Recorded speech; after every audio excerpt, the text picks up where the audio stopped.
Welcome to my channel. అయితే ఈరోజు leg pieces ఎందుకంటే చేస్తున్నాను ఫ్రై, డీప్ ఫ్రై. ఈరోజు ఈషా ఉత్తరాఖండ్ వెళ్తుంది.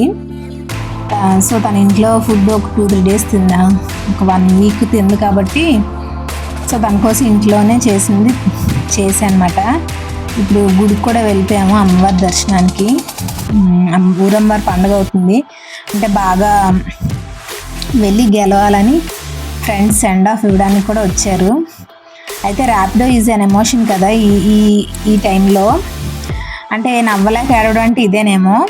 నేను ఎందుకు ఇంత ఫాస్ట్గా చెప్తున్నానంటే లోపల ఏమొస్తాయో వీడియోలో ఇంట్రో ఇస్తున్నాను అనమాట, స్కిప్ చేసేస్తున్నారని. ఫస్ట్ చికెన్ ఫ్రై చేశాను, తర్వాత గుడికి బయలుదేరి వెళ్ళాము. ఈవినింగ్ అయితే ఇంకా రష్ అయిపోతుంది, పర్స్ జరుగుతుంది కదా, అందుకని కొంచెం ఎర్లీ అవర్స్లోనే వెళ్ళిపోయాము. అమ్మవారి దర్శనం చాలా బాగా జరిగింది, రష్ ఏమీ లేదు, ఖాళీగా ఉంది గుడి. సో అందరం అంటే ఇక్కడ 7 గుళ్ళు అమ్మవారు, అంటే 7 గుళ్ళు ఉంటాయి. 7 గుళ్ళలో 7 అమ్మవార్లు ఉంటారన్నమాట. అందరి అమ్మవార్లని దర్శించేసుకొని మా అమ్మ ఎలా అయినా గెలవాలి అని కోరుకొని తను కూడా గెలవడానికో ఏమో కొంచెం నర్వస్ ఫీల్ అవుతుంది. అంటే ఫస్ట్ టైం ఫ్లైట్ జర్నీ, ఇంకా ఫస్ట్ టైం లాంగ్ వెళ్ళడము 1 వీక్. బట్ వాళ్ళ ఫాదర్ కూడా వెళ్తున్నారు, వాళ్ళ డాడీ కూడా వెళ్తున్నారు, అందుకేమో ఇంకొంచెం భయంగా ఫీల్ అవుతుంది. సో అంటే పేరెంట్స్ ఉన్నప్పుడు కొంచెం భయం ఉంటుంది కదా. అంటే చిన్నప్పుడు గుర్తుంది కదా, బియ్యం మీద పేరు రాసి ఇందులో పెడతారు, పెద్దదానిలా కనిపిస్తుంది. అది ఇంకా నేమ్ వెళ్ళేటప్పుడు చెప్పామన్నమాట, ఈషా అని రాసి ఉంచమని. దీని మీద మేము వెళ్ళి వచ్చేసరికి తయారు చేస్తారు, చూసారు కదా అక్కడ ఈషా అని ఉంది. మీరు ఎంతమంది ఇలాంటివి చేయించుకుంటారు ఇష్టం? నేనైతే ఎప్పుడు ఇలాంటివి ఇంట్రెస్ట్ చూపించలేదు, ఈవెన్ వాళ్ళ డాడీ కూడా. మా అమ్మాయికి మాత్రం చాలా ఇంట్రెస్ట్ ఇలాంటివన్నీ, మొత్తానికి చేయించేసుకుంది. 50 రూపీస్ తీసుకున్నారు దానికి, కీ చైన్ విత్ నేమ్. అక్కడ పర్సెస్ అవన్నీ ఉన్నాయి, హ్యాండ్ బ్యాగ్స్ అవన్నీ ఉన్నాయి. బట్ అవన్నీ చూడడానికి అస్సలు టైం లేదు. మళ్ళీ ఇంటికి వచ్చి తనకి అంటే ఎయిర్పోర్ట్లో కొంచెం ఎక్కువ కదా అమౌంట్ అవుతుంది ఫుడ్ అది తినడానికి. సో ఇంట్లోనే తినేసి రమ్మన్నారు, ఇంట్లోనే పెట్టేసాను తనకి, అన్నం అది పెట్టేసి పంపించాను. ఇలా తయారైపోయి 10 మినిట్స్లో ర్యాపిడో వచ్చేసింది ఇంటి దగ్గరికి. చాలా సేఫ్, ఇంకా మంచిది. అంటే ఇలా టెక్నాలజీని ఎంత బాగా యూజ్ చేసుకోగలగటం చాలా బాగుంది. ర్యాపిడో సర్వీస్ అయితే మాత్రం బాగుంది. 10 నిమిషాల్లో వచ్చేసింది చక్కగా. ఎలక్ట్రికల్ ఆటో చిన్నది. సో సేఫ్గా రీచ్ అయిపోయాము. ఎంత హడావడి ఉందంటే సరిగ్గా నేను క్యాప్చర్ చేయడానికి కూడా కావట్లేదు, కంగారు పెట్టేస్తున్నారు. ఒకవైపు వీళ్ళు చుట్టూ తిరుగుతున్నారు తన ఫ్రెండ్స్. సో చాలా హరీలో మేము ఇంకా అలా వెళ్ళిపోతున్నాం అన్నమాట. ఇంటి దగ్గర నుంచి వెళ్ళిపోతున్నాము. వెళ్ళే ముందు అలాగా కొంచెం క్లిప్ కవర్ చేశాను. తర్వాత మేము ఇంకా అంటే ఫ్లైట్ కదా 1 అవర్ ముందే వెళ్ళిపోయాము, అలాగే వెళ్ళాలి కదా. ఫ్లైట్వి మీకు ఏమైనా సౌండ్స్ వినిపిస్తున్నాయా? ఫ్లీట్ రివ్యూ అవుతుంది కదా, నేను ఇప్పుడు వాయిస్ ఓవర్ ఇస్తున్నప్పుడు పైన ఏరోప్లేన్ సౌండ్స్ వస్తున్నాయి, అదన్నమాట. ఎయిర్పోర్ట్ దగ్గరికి వెళ్ళిపోయాము. ఎయిర్పోర్ట్ దగ్గర క్యాప్చర్ చేశాను, జూమ్ చేసి తీస్తుంది అనమాట. వచ్చేసాం, అదిగోండి ఎయిర్పోర్ట్కి వచ్చేసాము. చాలా బాగా లైటింగ్తో. ఇది ఇక్కడైతే ఎప్పుడు చూస్తాం కానీ లోపల వరకు ఎప్పుడు వెళ్ళలేదు, ఫస్ట్ టైం వెళ్తున్నాను. సో నేమ్ జూమ్ చేద్దామని మొత్తం జూమ్ చేసాను అనమాట. తర్వాత చూసుకొని జూమ్ అవుట్ చేసాము. దగ్గర వరకు వెళ్ళిపోయింది. మనకి ఎయిర్పోర్ట్ ముందునే దించారు. It was nice ride. Amount కూడా 300 తీసుకున్నారు. 300 200 మర్చిపోయినేంటి. సో 200 300 ఏదైనా పర్వాలేదు. రీజన్ మన ఒక క్లిక్తో ఇంటికి వచ్చేసి మనకి అక్కడ సేఫ్గా దించేశారు కాబట్టి మొత్తం ఫ్యామిలీ అందరినీ. సో ఎయిర్పోర్ట్ రీచ్ అయ్యాము. మేము రీచ్ అయ్యాక అందరూ ఇంకా ఒక్కొక్కరుగా వచ్చేసారన్నమాట ఎయిర్పోర్ట్ దగ్గరికి.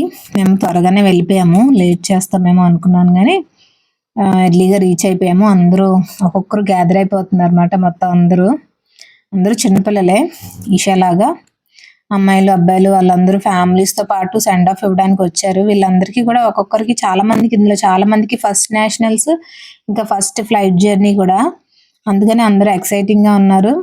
వాళ్ళ సిబ్లింగ్స్ ఒకటే ఏడుపు, చాలా మంది పిల్లలు ఏడుస్తున్నారు అన్నమాట, వాళ్ళ అక్క వాళ్ళ అన్నయ్య వెళ్ళిపోతున్నారని. ఈషా వెళ్తుందని దేవాంశ్, ఇంకొక లిన్సీ వెళ్తుందని వాళ్ళ తమ్ముడు బాగా ఏడుస్తున్నారు అన్నమాట. అందరూ ఈషాకి ఖచ్చితంగా మెడల్ వచ్చేస్తుందని అందరూ చెప్తున్నారు, బాధపడొద్దని. ఏడుస్తున్నట్టు నటిస్తుంది అన్నమాట. చాలా హుషారుగా ఉంది. మేము కూడా హుషారుగా ఉన్నాం. చిన్నది అంటే ఎలా అయినా వెళ్ళి కప్ తేవాలని, అదే మెడల్ తేవాలని ఆశ. అక్కడ అందరూ కూడా ఈషాకి ఖచ్చితంగా మెడల్ వస్తుందని అంటున్నారు. వాళ్ళ తమ్ముడు ఒకటే బాధపడుతున్నాడు, మిగతా అంతా బాగానే ఉంది. ఎందుకంటే తను వాళ్ళ అక్క వెళ్ళిపోతుందని కాదు, తను వెళ్ళట్లేదని, అక్క ఫ్లైట్ జర్నీ చేస్తుంది నేను చేయలేదు అని ఫీల్ అవుతుంది అనమాట. అయితే ఇక్కడ పచ్చగా పెద్ద లాన్ లాగా ఉంది. అయితే వీడియో ఏదైనా తీద్దామని వస్తే లైటింగ్ సరిపోలేదు. సో అలా ఏదో కొంచెం వాకింగ్ క్యాప్చర్ చేసి అక్కడ వెయిటింగ్ ఏరియా నుంచి ఇంకా వచ్చేసాం లోపలికి. చూసారా ఎయిర్పోర్ట్, అంటే మీరు అందరూ చూసే ఉండొచ్చు, నేనైతే ఫస్ట్ టైం చూస్తున్నాను. చిన్నప్పుడు ఎప్పుడో ఫ్లైట్ ఎక్కుదాం అనుకున్నాను, ఇప్పటికి కూడా నేను ఎక్కలేదు. సో పర్వాలేదు, చిన్నప్పుడు అయితే అదో డ్రీమ్, ఇప్పుడైతే నాకు ఎక్కాలని కూడా లేదు. ఫ్లైట్ జర్నీ అంత ఏమీ ఇదేం కాదు. సో అదన్నమాట. ఇంకా చెప్పాలి ఏంటంటే, ఎప్పుడు ఈ యూట్యూబ్ వల్ల కొంచెం ఎలాంటి మూడ్ ఎలా ఉన్నా కూడా వీడియో తీయడానికి హుషారు తెచ్చుకొని హుషారుగా మాట్లాడాల్సి వస్తుంది అన్నమాట. ఖచ్చితంగా అన్నిసార్లు హుషారుగా మాట్లాడినంత మాత్రాన ఖచ్చితంగా మంచి మూడ్లోనే ఉంటామని ఉండదు. బట్ ఎవరైనా సరే మనకి ఎలాంటి మూడ్ ఉన్నా దాన్ని ఓవర్కమ్ చేసి కొంచెం హ్యాపీ మూడ్లోకి వచ్చి హ్యాపీగా ఉండడానికే ట్రై చేయాలి. Try to be happy, not sad అన్నమాట. బాధపడడానికి కారణాలు ఎత్తుక్కోవడం కంటే హ్యాపీగా ఉండడానికి రీజన్స్ ఎత్తుక్కోవాలి. బాయ్ శ్రీవారు, బాయ్ ఈషా. మా అమ్మాయి షూస్ కూడా కొత్తవే, అంటే మరీ కొత్తవి కాదు, ఈ రీసెంట్గానే తీసుకున్నాము. మొన్న షాపింగ్ వీడియో పెట్టినప్పుడు ఈ షూస్ వీడియో కూడా పెడదాం అనుకున్నానా, నేను క్లిప్స్ యాడ్ చేయడం మర్చిపోయాను. సో పెట్టుండాల్సింది. సో బెటర్ ఈ షూస్ షాపింగ్ కూడా ఏదైనా వేరే వీడియోలో కలిపి పెడతాను. వ్లాగ్స్ చేయడానికి ట్రై చేస్తున్నాను, ఇంకా షూట్ చేసుకోవడం అవంతా అరేంజ్ చేసుకోవడం ఇంకా అలవాటు అవ్వాలి కదా. నార్మల్గా ఉన్న ఈ ఉత్తరాఖండ్ సిరీస్ ఒకటి పోస్ట్ అయిపోయాక నెక్స్ట్ ఏం వీడియోలు పెట్టాలో కూడా నాకు తెలియట్లేదు. ఏమైనా ఉంటే సజెషన్స్ పెట్టండి, ఫ్యామిలీ అండ్ ఫ్రెండ్స్. కొంచెం వీడియోస్ని చూసి లైక్ చేసి సపోర్ట్ చేయండి. అదనమాట. అయితే ఇంకా ముందుకి ఏంటంటే కొంచెం ఉంది. ఈ చెప్పాల్సిన విషయం ఏంటంటే, ఒక అబ్బాయి ఎంత బాగా ఏడ్చాడో వాళ్ళ అక్కని చూసి. ఇంకొక అమ్మాయి వెళ్ళటానికి ఏడుస్తుంది. అంతా ఫన్నీగా ఉంది. మా అమ్మాయి అయితే అందరూ తను గెలుస్తుందని చెప్తున్నారు. ఈషా బాగా పెర్ఫామ్ చేస్తుంది. సో అందుకనే ఇంకా అందరికీ బాగా చెప్పేసే టైం వచ్చేసింది, వెళ్ళిపోతున్నారు లోపలికి అంతా. ఇంకా కోచ్ సార్ కూడా అందరితో చెప్తున్నారు. వాళ్ళ తాతయ్య తనకి బెస్ట్ ఆఫ్ లక్ చెప్పారన్నమాట. చెప్తున్నారు అతను, వేరే పిల్లల వాళ్ళ పేరెంట్స్ బాగా ఆడుతుంది, కప్ గ్యారంటీ అని చెప్తున్నారు అన్నమాట. ఇప్పుడే మాట ఒక అమ్మాయి, అదే ఒక పాప, red colour pink colour shirt వేసుకున్న పాప వాళ్ళ తమ్ముడు మాట ఎలా ఏడుస్తున్నాడు, చాలాసేపు ఏడ్చాడు. నేనైతే క్యాప్చర్ చేయలేదు, కానీ అందరూ వెళ్ళిపోతున్నారు. వీళ్ళందరే మాట నేషనల్స్కి వెళ్తున్న ప్లేయర్స్. ఆవిడ కోచ్ వాళ్ళ వైఫ్, వీళ్ళందరూ స్టూడెంట్స్ అన్నమాట. మా అమ్మాయి వెనక ఉంది, సార్ కూడా వెనక వస్తున్నట్టున్నారు. ఎల్లో షర్ట్ వేసుకున్నట్టునే కోచ్ మాట. ఇది పెన్కాక్ సిలర్ట్ నేషనల్స్ ఈవెంట్కి వెళ్తున్న మన BYKK యోధులు మాట, బోధిధర్మ యుద్ధ కళాక్షేత్రం యోధులు. సో హ్యాపీ జర్నీ BYKK యోధులు. దీనిలో చెప్పొచ్చేది ఏంటంటే, వీళ్ళందరికీ చాలా మంది పిల్లలకి ఫస్ట్ ఫ్లైట్ జర్నీ. బట్ చాలా కామ్గా, ఇంకా ఎలాంటి నర్వస్ లేకుండా చాలా బాగా వెళ్ళిపోతున్నారు. అదే ఈ ఏజ్లో పిల్లలు ఒకప్పుడు వెళ్ళాలంటే గగ్గోలు పెట్టేశారు. ఇప్పుడు పిల్లలకు కూడా ఇండివిజువాలిటీ, ఇండిపెండెన్సీ బాగానే వచ్చింది, స్వాతంత్రం వచ్చింది ఇన్నేళ్ళకి. కానీ అందులో ఒక్క అమ్మాయి మాత్రమే ఏడ్చింది గట్టిగా. ఇంకా చిన్న పాప మాట, తను కూడా తర్వాత తనకి మెడల్ కూడా వచ్చింది. అదే మెడల్ వచ్చాక కదా నేషనల్స్కి వెళ్తారు. సో అదే చిన్న పాప అయినా మెడల్ తెచ్చుకొని నేషనల్స్కి వెళ్తుంది, కానీ నేషనల్స్కి వెళ్ళే ముందే ఏడుస్తుంది. మా వారు మేము ఎలా వెళ్ళాలని అప్పచెప్తున్నారు అన్నమాట. వేరే పేరెంట్స్ వాళ్ళతో పాటు మమ్మల్ని కూడా వెళ్ళిపోమన్నారు. అదన్నమాట. అంటే ఖచ్చితంగా ఈషాకి మెడల్ రావాలి అనేసి అనుకుంటున్నాము. చూడాలి ఏమైద్దో.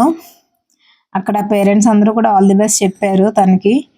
ఈ డ్రెస్ చాలా బాగుంది కదా! మొన్న షాపింగ్ వీడియో పెట్టాను. అది ఎవరైనా చూడకపోతే చూడండి. తను ఈ డ్రెస్ తీసినప్పుడు షాపింగ్ వీడియో ఈషా వాళ్ళ కోచ్ ఇతనే. వెళ్ళిపోతున్నప్పుడు అలా వీడియో క్యాప్చర్ చేసామన్నమాట. అందరికీ బాయ్ చెప్పేస్తున్నారు. చెప్తూ అందరికీ ఓకే. ఖచ్చితంగా ఫీల్ అవ్వద్దు మెడల్ వచ్చినా రాకపోయినా అన్నట్టు చెప్తున్నారు. మేము వేరే వాళ్ళ పేరెంట్స్ నేను మా మామయ్య గారు ఇంటికి వెళ్ళిపోతున్నాం అన్నమాట వాళ్ళ కార్లో. అదన్నమాట ఈరోజు వీడియో. అంటే ఈ వీడియోలో చెప్పాల్సింది ఏంటంటే మా అమ్మాయి ఫస్ట్ టైం ఫ్లైట్ జర్నీ ఇంకా నేషనల్స్కి వెళ్తుంది. రాలేకుండా మాట్లాడాలంటే ఈరోజు నాకు అస్సలు మూడ్ బాగాలేదు. కానీ ఈ వీడియో రెగ్యులర్గా పోస్ట్ చేయాలి, ఏదో ఒక వీడియోకి క్లిక్ అవుతానని ఏదో ఒకటి చేయాలి కదా. ఈ వీడియోస్ అలా అన్నీ చేసి మధ్య మధ్యలోనే ఆపేసాను. అట్లీస్ట్ ఈ వీడియోస్ అయినా కంటిన్యూ చేయాలని చేస్తున్నాను అనమాట.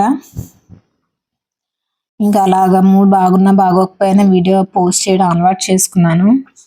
ఒకప్పుడు ఫుల్గా కంటెంట్ ఉండేది నా దగ్గర ఫోన్ నిండా. అన్నీ ఇప్పుడు ఎప్పటికప్పుడు పోస్ట్ చేసేయటం వల్ల నా దగ్గర ఇప్పుడు కంటెంట్ కూడా లేదు ఎక్కువ. నెక్స్ట్ ఏ షూట్ చేయాలో ఇవన్నీ కూడా టెన్షన్. అందరూ వెళ్ళిపోయాక ఇది నేను తీసిన వీడియో కాదు, వాట్సాప్లో పెట్టారన్నమాట. వెళ్ళాక వాళ్ళందరూ టికెట్స్ తీసేసుకున్నాక అక్కడ ఎంతసేపు వెయిట్ చేశారంట. 1 hour బిఫోర్ వెళ్తే అక్కడ 2 hours డిలే అయింది. ఫ్లైట్ 1 hour డిలే అయింది. 1 hour బిఫోర్ వెళ్ళారు, 1 hour డిలే అయింది కాబట్టి 2 hours ఎయిర్పోర్ట్లోనే ఉండి తర్వాత వెళ్ళారన్నమాట. ఫ్లైట్ దిగేశాక ఇంకో ట్రైన్ కూడా ఎక్కేసి ఆ ట్రైన్ దిగాక ఇది ఫుటేజ్ అన్నమాట. ఉత్తరాఖండ్ వీడియోస్ తీయమని చాలా రిక్వెస్ట్ చేశాను మా పిల్లని, మా ఈషాని, మా హస్బెండ్ని. ఏవో కొంత ఫుటేజే తీసుకొని వచ్చారు. సో అది కూడా నెక్స్ట్ వీడియోలో పెడతాను. ఉన్నది ఒక మహా అయితే ఒక 15 minutes 20 minutes ఉంటుంది. ఈ వీడియో నచ్చితే లైక్ చేయండి. Thank you for watching. Bye friends.